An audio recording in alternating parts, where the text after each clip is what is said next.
I never could track any of those stories to any credible sources. My personal opinion now is that you go back to the time of World War I and there was a fad in spiritualism, okay, occultism. People were having seances and they were doing all kinds of stuff. All right, the Germans too.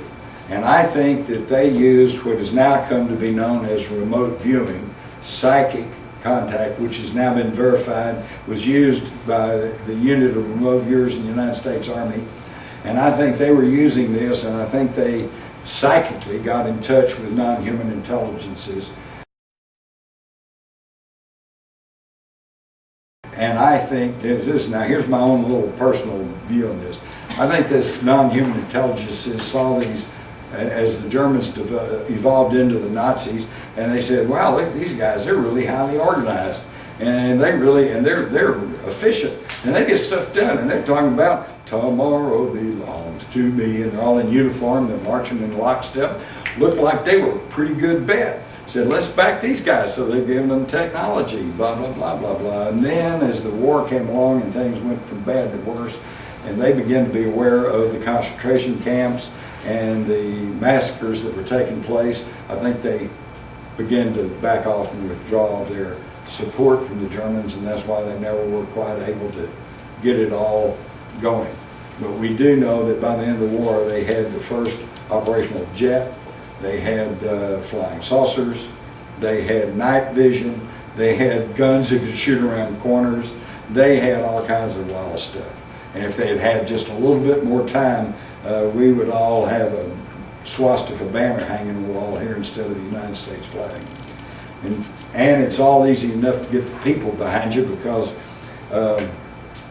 before he committed suicide at Nuremberg, Hermann Goering said, well, of course people don't want war, that's understood, but after all, it's the leaders of the country who determine the policy, and it's always a simple matter to drag the people along. Voice or no voice, the people can always be brought to the bidding of the leaders. That's easy.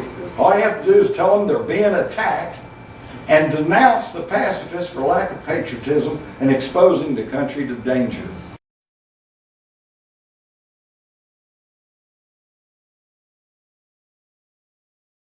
Does that sound familiar?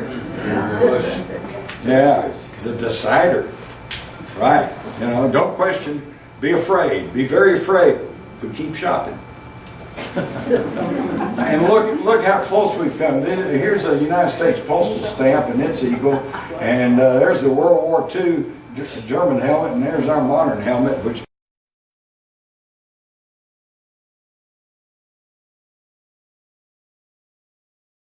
when they introduced this back in the 80s, the soldiers called it the Fritz. And now we just see it all the time, and nobody stops to think that now we're wearing German helmets and German uniforms, and you know, our machine gun, the M60, is just a modified version of the MG42. I mean, you know, we're not only following their same policies and their same tactics, we're even wearing their same uniforms.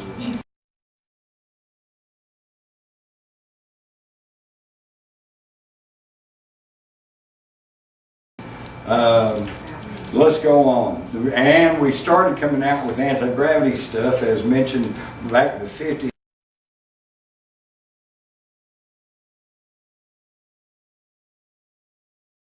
And then all of a sudden it went dark. Even this document from 1947, General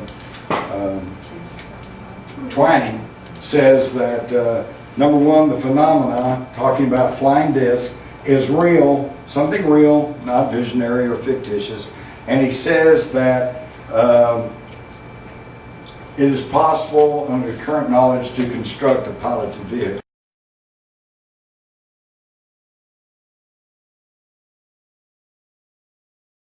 In other words, in 1947, they said, yeah, we can build one of these. We hadn't been told that, have we? And now,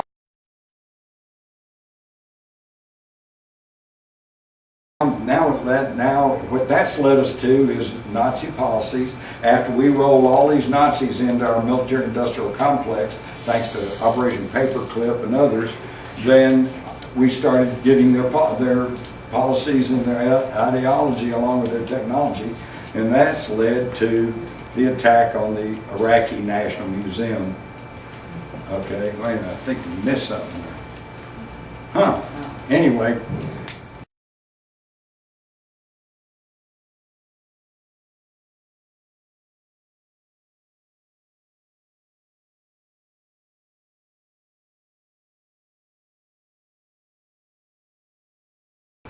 Attack on the museum and what got taken there, but the secrets of the white powder and the secrets that had been found in recent discoveries in Iraq in 1999, 2000, 2001. Amazing new discoveries according to the Associated Press.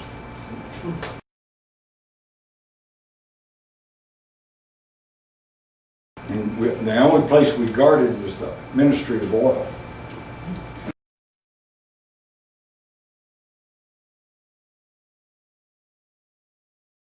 And then, of course, we know that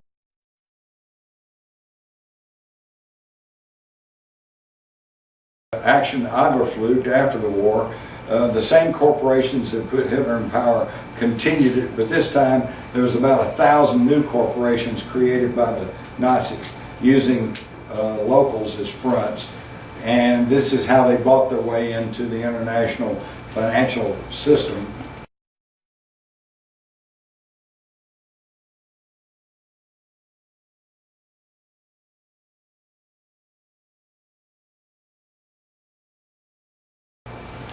John Foster Dulles, Allen Dulles were all lawyers for the Nazis prior to the war, and then after the war, John J. McCloy, who as CEO of City National Bank, which is now Citicorp, was the largest lender of money to Nazi Germany, became the High Commissioner of Germany. And his protege, Allen Dulles, who had been a lawyer for Solomon and Cromwell and had represented the Schroeder Nazi Bank, he became head of the CIA. And between them, they were sending thousands of Nazis over here and whitewashing their background. And this is why today we have neoconservatism, the Neocons, which is actually nothing more than a prettied up name for National Socialism.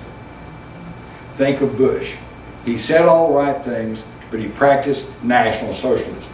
No Child Left Behind, that's a socialist program, okay? And he increased the power of the corporations, he increased the power of the state welfare, all right? So it's National Socialism. And the only problem is, our socialism, which most people say, well, yeah, you take from the haves, give to the have-nots. Well, sometimes if the have-nots are poor and deserve it, that may be a good thing. The problem is, the socialism we're practicing today is they're taking the money and giving it not to the people who deserve it, but to the corporations.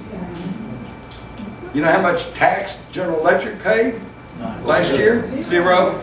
You know why? Because they got a tax department of 975 people, lawyers and tax accountants, almost all of whom had previously worked for the IRS or for the tax investigating committees of Congress. So in other words, they make the laws and they make sure to build in a loophole, and then they go to work, and then they draw their nice government cushy retirement, and then they go to work for GE and get double pay again for pointing out the loopholes so they don't have to pay any taxes. They have a communications meeting. That's it, exactly. So, see, it's not fascism when we do it. And notice I put Democrats and I see them up there. they're both the same. In 2008, see, because Bush's transgressions were becoming a little bit too obvious, so they shifted us from Bush's National Socialism to Obama's Marxist Socialism. It's the old used car salesman's trick. Hey, you want the green one or the red one? Oh, I don't know. Well, the green one. Oh, okay. Wait a minute. I didn't want a used car to begin with. They don't ask you if they want socialism, it's which brand do you want.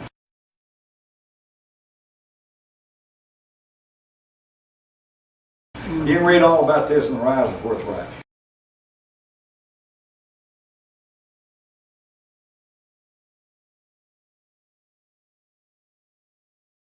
You know about the Council on Foreign Relations and how these secret societies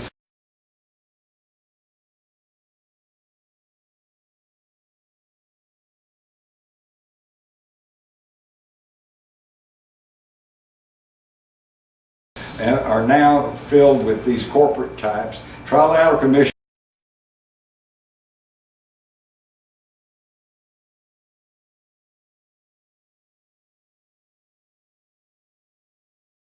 is nothing but an offshoot of the Council on Foreign Relations, and look how close their logo is.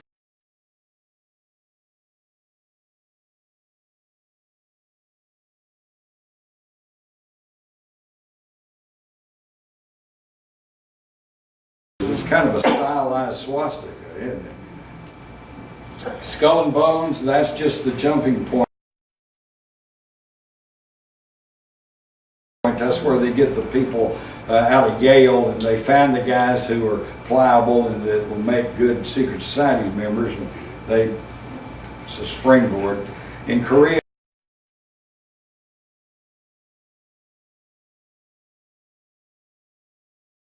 there were Soviet generals running both sides of the war. This is all a contrived thing. Lyndon Johnson and his wise men who got us into Vietnam, every single one of these 16 persons were members of the Council on Foreign Relations.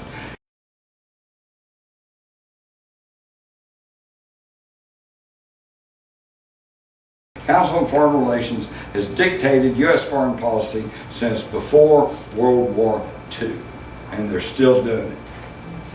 Reagan, of course, you know, 2 months after he took office, he's shot.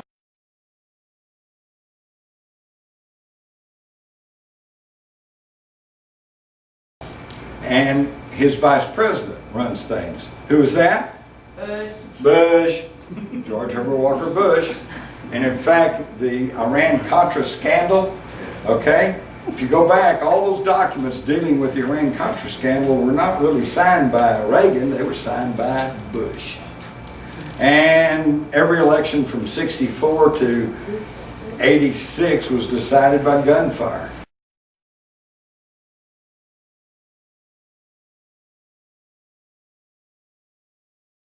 We are a banana republic.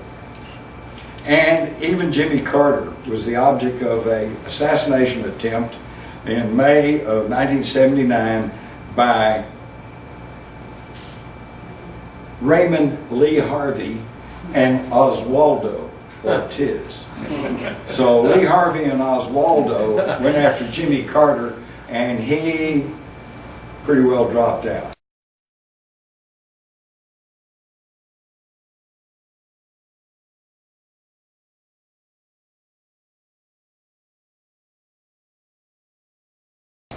That was the last of him. And we got Reagan and Bush and the Neocons, the National Socialists, really took over. Although they began under Nixon, who was put into office by Nazi money. I read about that in my book too. And as I've already mentioned, we got the swap of 2008.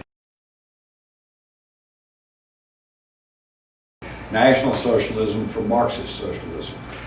And if you don't believe me, in 89-93, every member of George Herbert Walker Bush's cabinet, except for Dan Quayle, who couldn't spell potato, and his buddy Jim Baker and Louis Sullivan were members of the Council on Foreign Relations.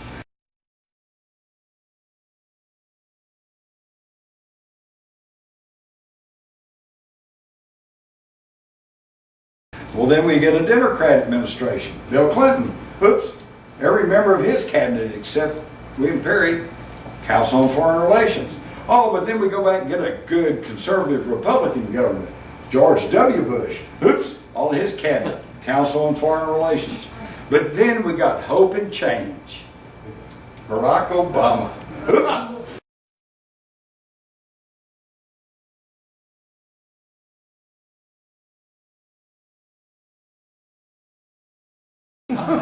Oh, hey, don't make fun. He was a go-go dancer one time. You know, we all did things in the 80s that were kind of squirrely. But all of his cabinet, first cabinet, Council on Foreign Relations. So where's the change? There's no change. The same ruling moneyed elite are still running the show. Are we a zombie nation or what?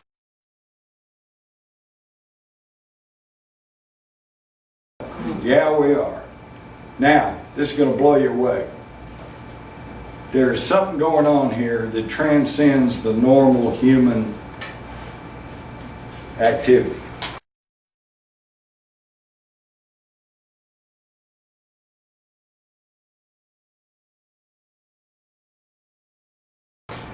We've got the Kennedy curse, which we all know about.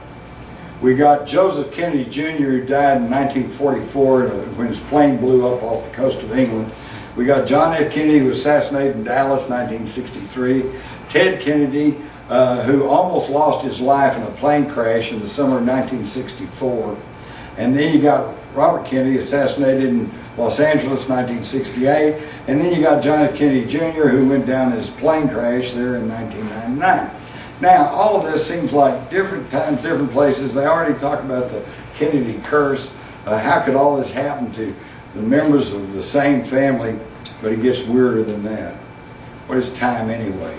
We all keep time with the Greenwich time, which is the revolving of the earth around the sun, which creates problems because if you call me from California and you tell me it's 2 o'clock, well, you know, it's actually 4 o'clock where I am.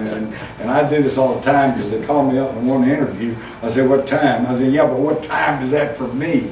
Okay? So astrophysicists, astronomers, the military, NASA, they needed a more convenient time designating thing, so they used sidereal time.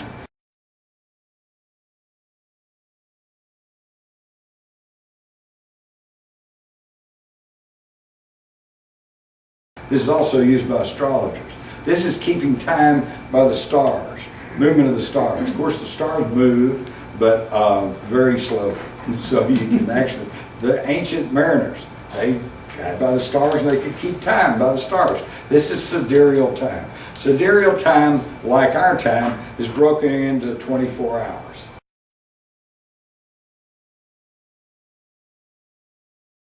Okay? The 5 Kennedy-related incidents all took place within the 16th sidereal hour. That would be like me telling you that all 5 of those Kennedy boys were killed at between noon and 1 o'clock.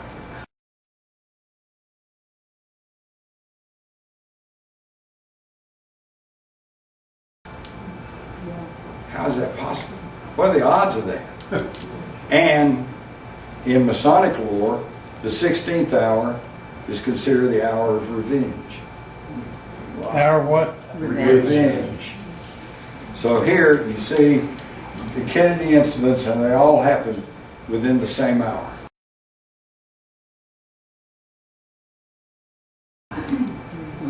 What are the odds of that? It's just...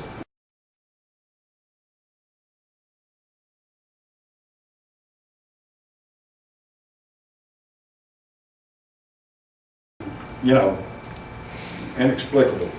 And we have a letter from Father Corbally, Vatican Observatory, confirming that all the incidents fall within the hour of the local sidereal time.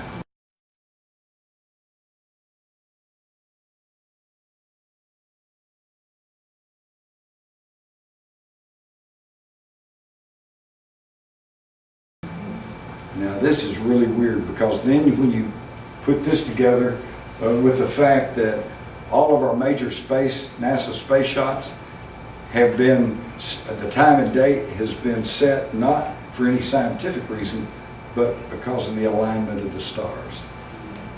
So I'm not asking you to believe in this. I'm telling you that somebody who's powerful enough to set our NASA space shots does believe in this.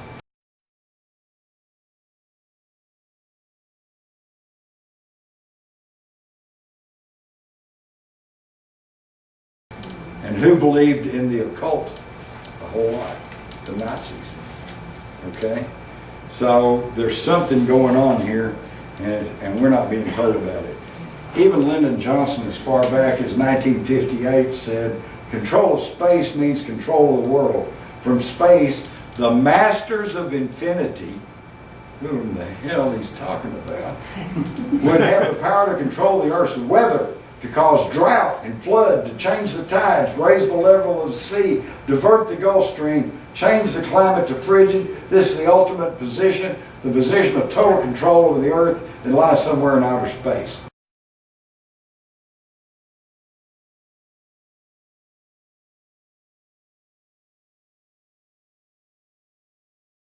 Whoops, wait a minute. Now we're having all these hurricanes and they cut 90-degree turns and they slam into places. We've got these earthquakes where it's never happened before, and we've got these heat waves and droughts. And are we in a weather war? And I'm here to tell you, yeah. A few years back, China suffered a massive earthquake in central China, and it just happened to drop an entire mountain down on their nuclear stockpile. Think that was just a coincidence? Wow. Johnson knew about this back in 1958. And somebody he called the Masters of Infinity. Who's he calling the Masters of Infinity?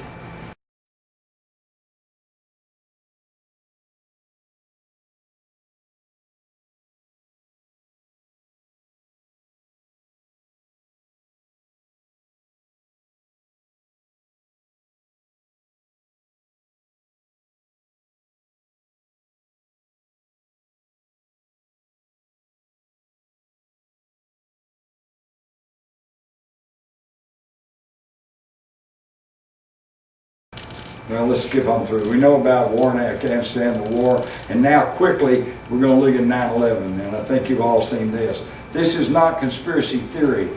John Farmer, the senior counsel of the 9/11 Commission, all right, senior counsel says that the account we've been given is almost entirely and inexplicably untrue.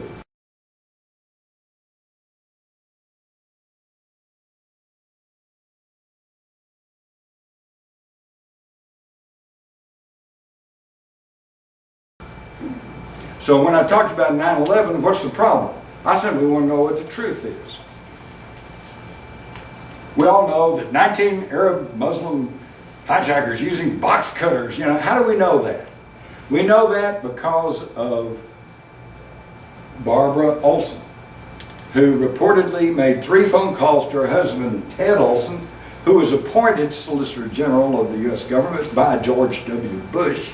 Okay, who said he got 3 calls from his wife, and she said, we're on a plane and we've been hijacked, and they've herded the passengers and the crew to the back, and they're using small cutters and knives. That's the only place that we know they were using box cutters.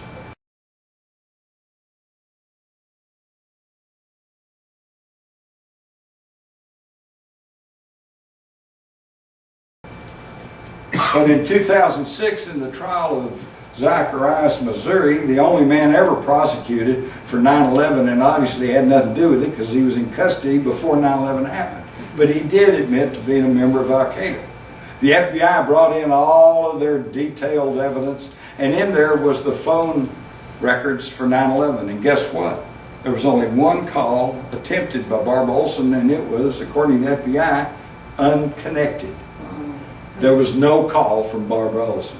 So everything you think you know that happened on 9/11 is not there. Didn't happen.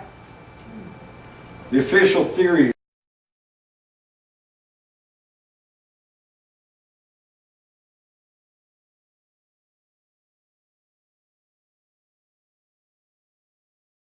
we all know this.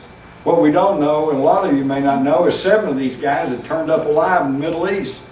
Said they stole my identity, and one guy, a pilot for Saudi Arabian Airlines, said somebody stole my passport while I was in Denver, Colorado.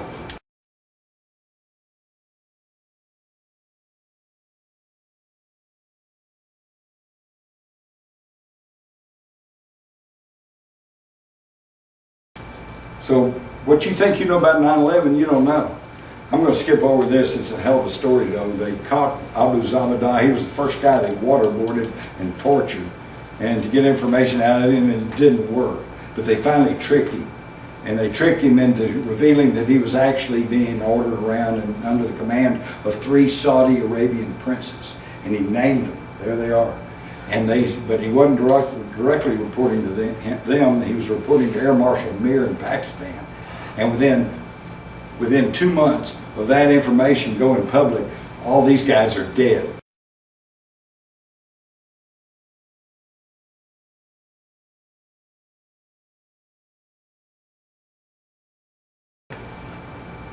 that show you something's going on? Tax in New York, we're going to skip on through this. But I do want to show you a few things.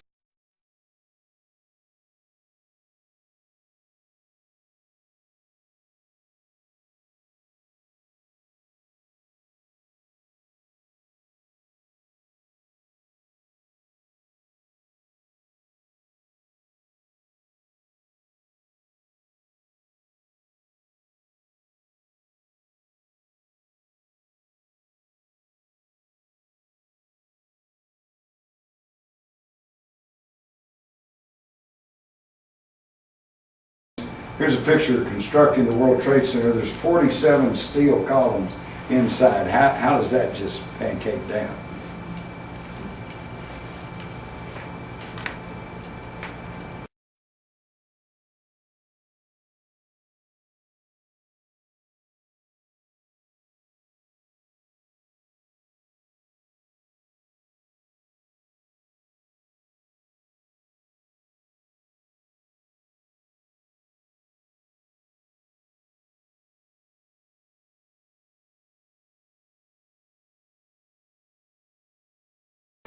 They said the fire was so intense it just melted everything, and yet you can see people here looking out the hole. Where's that intense fire?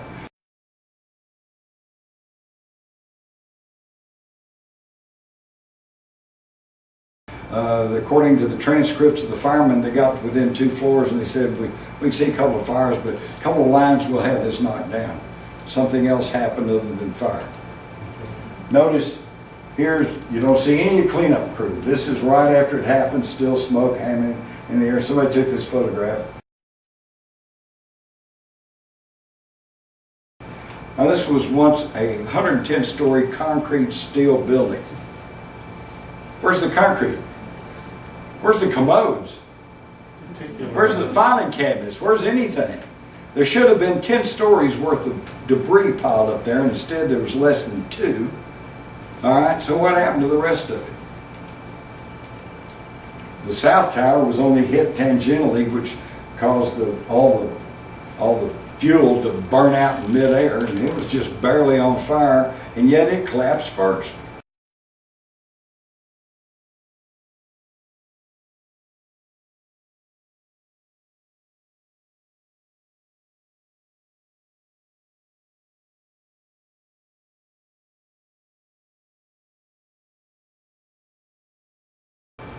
Why?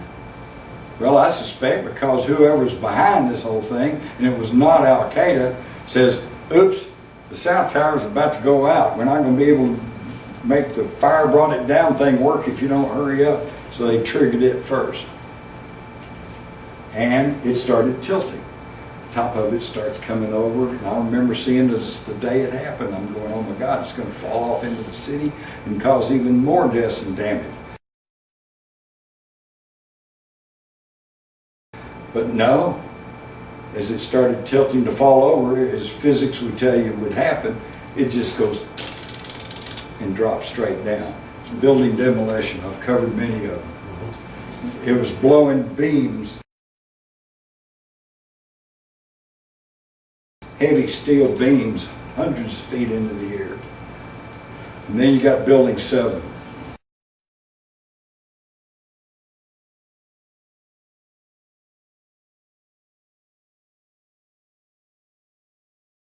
No planes hit it, only had a few small fires, and yet at 5:25 that afternoon, it totally collapsed.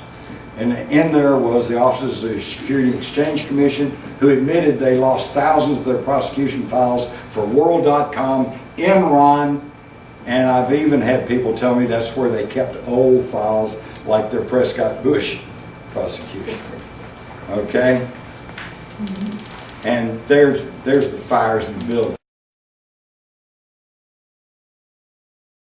Now, is that going to bring down a 47-story steel and concrete building, and yet watch it go down? And it went down at near free fall speed. And the NIS, National Institutes of Technology, lied about it, said, oh no, it didn't go down free fall speed, and then it came back and forced to say, well, the first 13 floors did. Well, excuse me, it can't come down at free fall speed if there's any resistance whatsoever. These buildings were brought down by controlled demolition. And look at Building 7 nestled here between the Verizon building and the U.S. Post Office. Both of them largely undamaged, but it just drops down. And notice how the walls are caved in on themselves. This is a building implosion. And even Silverstein, the owner, said, yeah, well, we decided to pull it. And I told them, go ahead and pull it. And they pulled it, and we watched the building go down.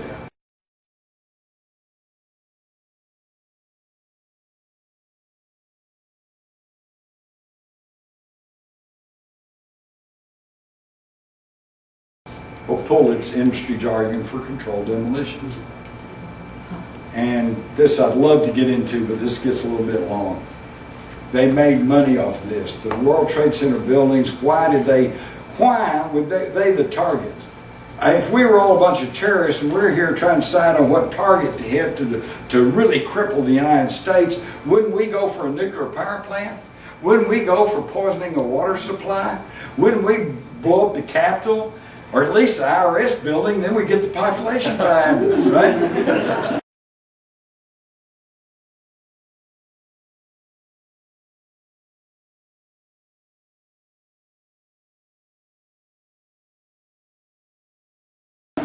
No, they hit these two buildings that are 30 years old and that were deteriorating, and they couldn't do anything with them. Okay? They tried to ask the city of New York to see if they couldn't tear them down, and they found out when they were building them they're half filled with asbestos. So they can't tear them down. So then you figure, well, you got to put up scaffolding 110 stories and work on them and try to renovate them. They weren't even filled to capacity, never have been. They were a white elephant. What does the mafia do with a building they can't sell, can't redecorate? They torch it for the insurance. In this case, and the Jewish mafia. And that's what happened here, folks, unfortunately. Larry Silverstein and Westfield Properties put up 2 months before the attacks, took a 99-year lease on the World Trade Center towers, put up a grand total of $124 million, okay, as a kind of a down payment on a 99-year lease that was $3.2 billion. They didn't pay that, they just paid $124 million. And within a year, they had recouped $4.6 billion for a $124 million investment. Not bad, okay? And Silverstein, of course, said, well, there are 2 planes and 2 buildings, so that's double indemnity. You know, he wanted $16 billion or something. They finally talked him down to 4. Not a bad investment. And here's the kicker, though. He doesn't get these insurance companies that were involved. He didn't use State Farm. No, this was Alliance, the giant German insurance company that indemnified the Nazis against damage to the concentration camps by the inmates, and Swiss Re and a couple other these Swiss. This is the level of the Bilderbergers, okay? That's the level at which this thing took place, and that's why you're never going to learn the truth about it. All right, and now Silverstein doesn't even get to keep his $4.6 billion. He's got to share that with the mortgage holders, and the largest mortgage holder is Blackstone Group, who is headed by, I'm sure by some sheer coincidence, Peter G. Peterson, chairman of the Council on Foreign Relations. So there you go. Follow the money. Now you see the money involved. Now you understand why they will never tell you the truth about 9/11 and why even prominent people who had nothing to do with it are running for cover and acting like nothing happened and you don't need to know about that and let's just move on. And oh yeah, a few fires could have brought down this building, but it's all horsepucky.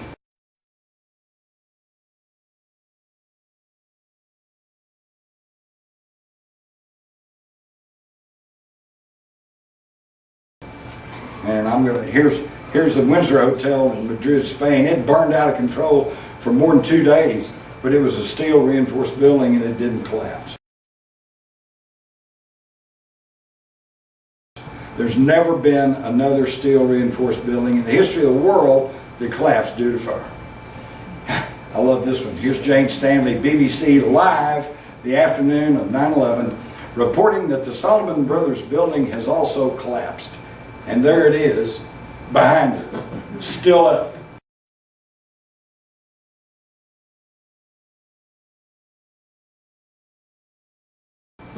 They knew in advance it was going to go down. That shows that this was a pre-planned event. What about all these cars?